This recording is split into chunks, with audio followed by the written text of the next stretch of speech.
اتفضل وباختصار. باختصار شديد. واحد، بالترتيب كده بسرعه. نقطه سريعه كده بسرعه عشان الاخوان ما يزعلوش. الاخوان ليسوا اشاعره، معايا هذا ليس صحيحا. هم معترفين بكده. اتفضل خليه يكمل بس. الاخوان يدرسون في ترتيبهم العقدي كتاب الايمان لمحمد نعيم ياسين، وكتاب الايمان لمحمد نعيم ياسين موافق للعقيده السلفيه.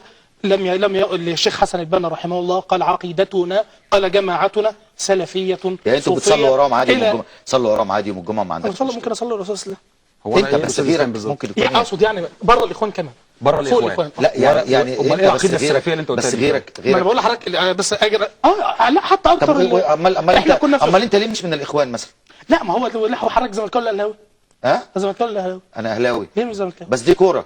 ودي كذلك لا ده اختيارات دين فقهيه. يا احمد، ده جنه ونار. ما هو نيجي تاني جنه ونار. دي المشكله اللي الناس مش قادره تستوعبها، ان احنا يا جماعه لم نقل قط ابدا ان الدين بتاعنا هو الصح وكل الباقي غلط، ولم نقل ان الدين بتاعنا هو الصح قطعا وكل الباقي غلط، بل معترفين ان في الاراء اللي احنا بنتبناها اراء قطعيه لا يجب كل المسلمين يقولوا بيها. في موضوع العقيده يا شيخ احمد معلش، ده موضوع حقيقي خلي بالك. الموضوع ده مش تافه ولا صغير، الموضوع ده فيه قتل. اكمل عشان يعني بس بعض الدوله الامويه قربت المعتزله وابعدت غيرهم، والدوله اللي تلتها هتروح طيب قول لنا بس عن هكمل اهو. يبقى اذا في اراء قطعيه لا يجوز لاحد من المسلمين انه يخالف فيها، ومع ذلك لو واحد فيهم خالفني يظل مسلما واتحاور معاه واصلي وراه ونصلي خلف كل بر وفاجر. ده عقيده يعني احمد بن تيميه التي في العقيده الطحاويه. انت كده مخالف. احمد بن تيميه رحمه الله استشير في قتل نصر الدين المنبجي قاضي مصر.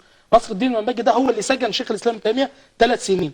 ممتاز بس ده كان عشان الموضوع ما يختصش بالعقيده يا شيخ احمد، ما تدوسش على الناس. نصر الدين المنبجي حلول اتحادي، المساله عقديه يا سيدي. ده كان متصوف، انا بكلمك عن العقيده اللي تقترب من اهل. يا مولانا الف باء ان التصوف والحلول والاتحاد عقيده. دي ما لا مش عقيده، لا مش عقيده. ما يا شيخ احمد الناس مش فاهمه ومش عايزين ندخل في مسائل تقنيه فنيه. واحد بيقول ان ربنا سبحانه وتعالى بيحل في ده ملوش علاقه بطريقه تعامل المسلم في لا اله الا الله وطبيعه الله. سين جيم مباشر. واحد بيقول ان لا طبعا مش عقيده، لان المتصوفين نفسهم منهم اشاعره ومنهم معتزله. تسجل وفي ناس اظن متخصصه. ابو حامد الغزالي كان معتزل عقيده ومتصوف. او دي خطا ثاني، وفي ناس متخصصه بتتفرج. ابو حامد الغزالي اشعري مش معتزل. اشعري انا اسف صح، لكن عقيدته مش حاجه اسمها عقيده تصوف. بس يا استاذ اسلام بعد اذنك، يبقى الناس اللي احنا بنختلف معاهم حتى في العقيده يظلوا مسلمين. متاكد يظلوا مسلمين؟ والله يظلوا مسلمين. امال الكلام احمد بن تيميه ايه؟ في المخالفين هقول لك. احمد بن تيميه اهو قال، شيخ الاسلام ابن تيميه في العقيده الوسطيه قال: وانا اعتقد ان كل واحد من الذين يخالفوننا في هذا الاعتقاد مسلم، نرجو الله عز وجل له المغفره.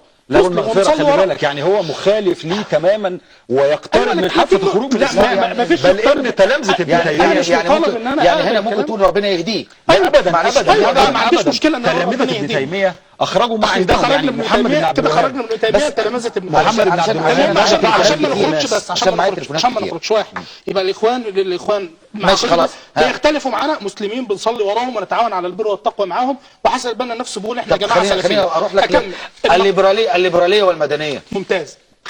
اول حاجه في نقطه قالها الاستاذ اسلام، ارجع بسرعه بس لما بقول المدنيه غير العلمانيه. لو هو راجع اكتر من مقاله نشرت في مصر اليوم والشروق هيلاقي اكتر من كاتب ليبرالي كاتب ان احنا فررنا المصطلح المدنيه عشان الناس لا ده يخص اصحابه، ده يخص اصحابه يا صديقي. اذا ترفضون مصطلح المدنيه. لا احنا بنرفض مصطلح المدنيه زيه زي اي مصطلح تحته باكج من المعاني، مجموعه معاني. المعاني دي بنعتقد ان فيها معاني صحيحه وبنعتقد ان فيها معاني خاطئه. فبنيجي على الباكج ده الدوله المدنيه بنقول يا جماعه الدوله المدنيه تحتها 4 5 معاني، بنقبل منهم 3 وبنرفض. هو على مزاجك يا شيخ محمد؟ لا بص، هذا هو ما يوافق ابدا، ولا يوافق تلاقيه نزع منها كلمه المدنيه. هي المدنيه غير المواطنه. يعني انت شيخ ما تقولش زي الشيخ عبد المنعم الشحات، ما بتقولش انت طبعا. لا ما بقولش انا. المثل اللي ضربه الشيخ عبد المنعم النصراني بلغه السلفيين المسيحي كافر ولا مؤمن؟ المثل اللي ضربه الشيخ عبد المنعم الشحات انا نفسي بختلف معاه يا سيدي. ما قول الشيخ احمد سالم؟ ما قولك في المسيحي زميلك في الوطن كافر زي قول المسيحي فيها بالظبط؟ اسال المسيحي وانا متفق معاه في الراي اللي هيقوله. ماشي، المسيحي هو بيكفرك؟ رايك كافر؟ انا بقول لك اهو المسيحي بيكفرك زي المسيحي. انتهت الدوله، لازم نتكلم على السلفيه المسيحيه. النقطه الثانيه بالمناسبه بنقول الاستاذ اسلام اورد المسيحيه. مشكله كثير من النخبه المثقفه ان هم ملكيين اكثر من الملك. احنا والمسيحيين متفقين على ان الدوله ما ينفعش تكون علمانيه. احنا والمسيحيين متفقين ان قانون الدوله لابد ان يقيد باحكام الدين. احنا الاثنين متفقين النخب المثقفه ملكيه اكثر من الملك. نرجع تاني. بالنسبه للاستاذ اثار فكر المقاصد، كلامه جميل جدا فكر المقاصد، بس للاسف هو نسى يقول للناس ان الطاهر بن عاشور لم يخالف في ان الشريعه تطبق الى ما شاء الله. نقطه ثانيه 1400 سنه ربنا سبحانه وتعالى قال لاهل التوراه وقال الانجيل حكموا الكتاب بتاعكم ليحكم اهل التوراه بما انزل الله فيها، مع ان كان فات على التوراه 2000 سنه. مرور السنين في شرع الله عز وجل وفي اراده الله عز وجل للبشر ده ملوش غلط علاقه برضه. بالايه؟ ملوش علاقه ولذلك والا ما كانش قال لاهل التوراه فليحكم اهل التوراه، والا ما كانش قال طب لنا أنا احنا أسألك نسيب سؤال، ممكن يا شيخ أحمد؟ المسيحيين. ما هو شيخ أحمد مش انا والله مقتنع. ما قطعتك، انت اتكلمت 12 دقيقه ما قطعتكش. فين 12 دقيقة وإلا دول؟ اللي فاتوا. والا ما كانش ربنا سبحانه وتعالى قال لنا احسبوا النصارى والمسيحيين يحكموا بدينهم طب فيما أستاذ بينهم. جمال بس عايز أسأل سؤال مباشر. اكمل، انا لسه عندي نقط كتير عشان ما تضيعش ما هو مني. دلوقتي انا مش هلحق اخلص عشان معايا مشاهدين. الحرابه شريعه الله عز وجل لو مطبقه هؤلاء الناس الذين قتلوا هذا البلطجي لابد ان يعاقبوا، شريعه الله عز وجل لو مطبقه لو واحد جوز بنته عندها 7 سنين لابد ان يعاقب. امال تعمل ايه في ايه الصغيرات؟ اتفضل يا سيدي. تعمل ايه في ايه الصغيرات؟ ايه الصغيرات غايتها انه يباح للرجل ان يزوج الصغيره. اصبر بقى علي. هذه الاباحه زيها زي اي اباحه في الشرع، قد تقيد بامور خارجه عنها. زي ايه مثلا؟ زي ان الصغيره دي تختلف عن الصغيره التي كانت يا في زمن سيدي النبي المفهوم في الاباحه صلى الله خاطئ عليه وسلم. اصلا. في التشكيل الفسيولوجي، يعني هنضرب يا شيخ لحضرتك مثال أحمد، صغير جدا. مش هتقعد في الشريعه تشاور يباح بدراعاتك ولا تعدد احنا عايزين الزوجات، نتكلم. صح؟ في الشريعه يباح تعدد الزوجات، مظبوط.